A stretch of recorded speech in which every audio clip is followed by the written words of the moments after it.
আজ বানাবো খুবই সহজ পদ্ধতিতে একেবারে দোকানের স্টাইলের মতিচুরের লাড্ডু। কিভাবে? আসুন শুরু করা যাক। প্রথমেই একটি বোলে 200 গ্রাম বেসন নিয়ে তার মধ্যে একটু নুন, অল্প কিছুটা বেকিং সোডা এবং ফুড কালার দিয়ে একটি স্মুথ ব্যাটার বানিয়ে নিতে হবে। এবার একটি ননস্টিক কড়াইতে তেল গরম করে অল্প অল্প করে এইভাবে ভেজে তুলে নিতে হবে। একইভাবে এভাবে সবগুলি ভেজে নিতে হবে।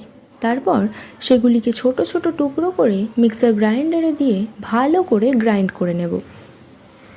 এবার কয়েকটি ড্রাই ফ্রুটসকে কুচি কুচি করে কেটে অল্প একটু ঘি দিয়ে ভেজে অন্য একটি পাত্রে তুলে রাখব।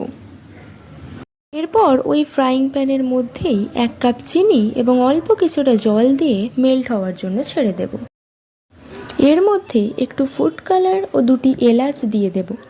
আপনারা চাইলে এলাচ গুঁড়োও দিতে পারেন গোটা এলাচের বদলে। চিনির শিরার এই রকম থিকনেস চলে এলেই এবার তার মধ্যে দিয়ে দেব আগে থেকে ব্লেন্ড করে রাখা বেসনের মিক্সারটা। এবার এটিকে ভালো করে নেড়ে চেড়ে চিনির শিরার সাথে মিশিয়ে নিয়ে তার মধ্যে দিয়ে দেব আগে থেকে ভেজে রাখা ড্রাই ফ্রুটসগুলো। এরপর 2 চামচ পরিমাণ ঘি আর একটু গোলাপ জল মিশিয়ে নিয়ে ভালো করে মিশিয়ে নিতে হবে। এবার এগুলিকে ভালো করে মিশিয়ে নিয়ে গ্যাসের ফ্লেম অফ করে একটি অন্য পাত্রে নামিয়ে রাখতে হবে। এবার এগুলিকে হাতের সাহায্যে গোল গোল করে লাড্ডুর শেপ দিয়ে নিলেই রেডি হয়ে যাবে একেবারে দোকানের স্টাইলের মতিচুরের লাড্ডু।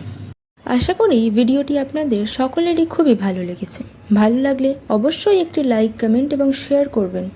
আর যদি এই চ্যানেলে নতুন হয়ে থাকেন তাহলে আমাদের চ্যানেল গ্রিন চিলিকে সাবস্ক্রাইব করতে ভুলবেন না কিন্তু।